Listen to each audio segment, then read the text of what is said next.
Hey guys, what's up and welcome back to my channel. So it is raining, it is storming, it's not even 5 in the evening yet and it is dark as fuck out, so naturally this is my time to thrive. And by thrive, I mean I'm gonna do the exact same thing I do any other day, no matter the weather. So is she really thriving? Probably not, but regardless. Apologies in advance if you hear the thunder. Also some sirens are going off because it's super windy. Apparently I live where the apocalypse has begun. I don't know what to tell you. Remember back in the day, and when I say back in the day, I'm talking about when Jake and Logan Paul were well-liked-ish, you know, when they did their stupid pranks on Team 10 and the gang in their house, whatever. When they were at their peak, they had these stupid pranks that ended up getting them in trouble. That's when he was on the news. He got up on the news van that turned into a meme. I think we all recall those times with no fondness whatsoever. That's me anyway. Basically, we're kind of back into stupid prank time. That's what we're calling it. Again. Much to my dismay. I never was the target demographic or audience for this type of content. Let me be clear. I understand it is not catered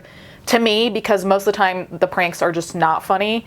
They're usually invasive, weird, out of line, just no. I was on one of the hell apps, Twitter, and then I saw that they were referring to the other hell app, which is TikTok. So this individual is now banned from TikTok. Their content was removed, but so many people reacted to their content that their content is still out there. This dude basically was just going around pranking people. I am absolutely befuddled at how anyone has this lack of self-awareness to just do these things and not be super embarrassed, but also kind of afraid because the consequences could be serious. Let me show you an example. Get into random houses, let's go.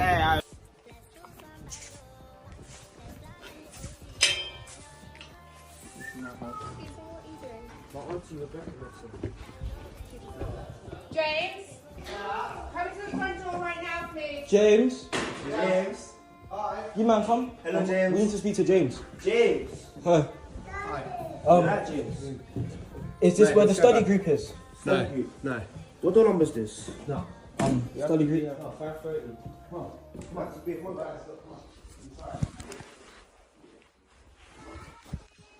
Wait, this is not where the study group is? got kids, man. Oh, you got kids? Oh, sorry.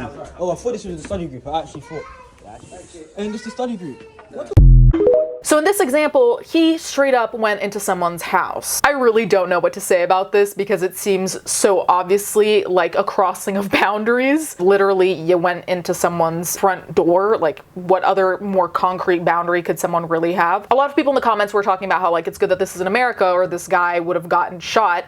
And to be honest, I'm not trying to start a gun conversation. I'm out of my depth there. Honestly, yes, that could have happened. What do you think is gonna happen? Someone's gonna defend themselves. And again, this is not about guns because someone can get a knife. Someone can fucking just whack you. Like, you don't need a firearm. And I mean, I think most people's first impulse, aside from running away, would be to get something to defend yourself because realistically, someone is coming onto your property. Not only is this not funny, but I really do hope that this is not a trend that picks up because I can't underline enough how, yeah, common sense is gonna tell even young people, like kids, don't go into a stranger's house. Also because like, you might really meet someone who's more of a maniac than you, just as a side note. You never know, you could be pranking a serial killer right now. I really do hope that this does not turn into a trend because really, it takes nothing for this to turn into a tragedy. The other thing is, in this example, in this video, there are children and there's the wife, so there's also the aspect of people protecting their own family, and that might make people's reactions more intense too. I'm just uncomfortable watching these, not only because it's stupid and embarrassing, but truly, it'll take nothing for this to turn into a mess. A British YouTuber slash TikToker is in police custody after a series of his disturbing pranks went viral. @Madman Mizzy had over 200,000 followers on TikTok and roughly 40,000 subscribers on YouTube before both accounts got banned. In this recent video, the 18-year-old filmed himself walking up to a random elderly woman in a park. Then he picks up her dog and runs off with it. So this hilarious man pulled another one where he stole someone's dog. Now, I say stole loosely because I was reading the comments and someone was like, oh, well, you know, he returned the dog immediately. You know, like, that's really not the point. It really isn't. Like, I'm glad the dog's okay. I'm glad the dog wasn't hurt, that it wasn't abandoned. Okay, sure. But really the point is, why did we have to do this in the first place? Like, why did the dog have to be returned? Like, what is the point of this prank? Also, because all these pranks are at the expense of someone else. And we can have a conversation about jokes at other people's expense, but it's one thing to make a snide remark and it's another thing to enter someone's home or to run away with someone's dog. No matter what the intention is and what the outcome is, it's like, did we have to create this absolute fucking mayhem for a TikTok video?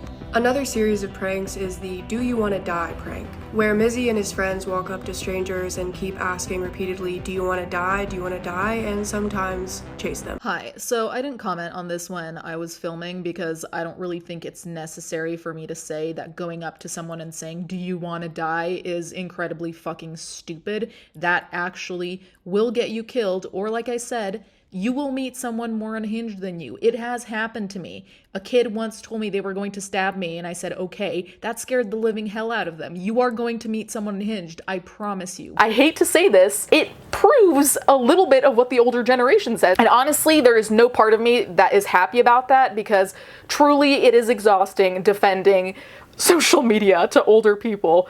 And I'm talking about significantly older people who see it as basically where a bunch of idiots convene, which, to be fair, Twitter, we're there.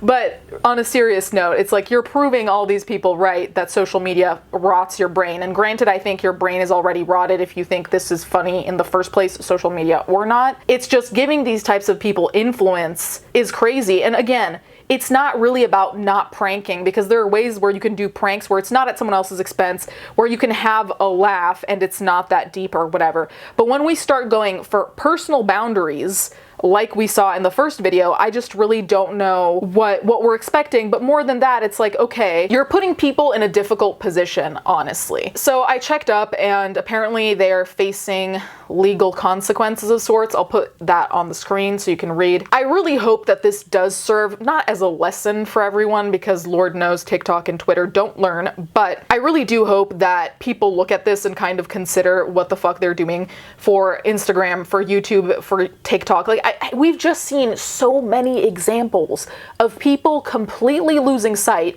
of reality in order to get some kind of online reaction. I don't think we all need to recall the other scandal the Paul brothers are known for, Logan Paul in the forest. Like, do we really need to revisit that? And that's another prime example of just using really dark and morbid shit, inappropriate shit, for your financial gain, posing it as something funny or lighthearted, which it never really was. Does that make sense? Anyway, you guys can let me know what you think in the comments down below. I do really hope that these trends don't pick up, not only for all the reasons I listed, but also because I really just hope I'm never part of any of these, the sense of like me walking into a grocery store and there's some random famous TikToker doing some weird shit in the soup aisle or something. Absolutely not. I did not sign up for that. This is all really just underlining why I don't leave the house in the first place. I made the right decision. I knew it. Anyways, you guys can let me know what you think in the comments down below. Thank you guys so much for watching. Thank you to my patrons as always, and I'll catch you guys next time.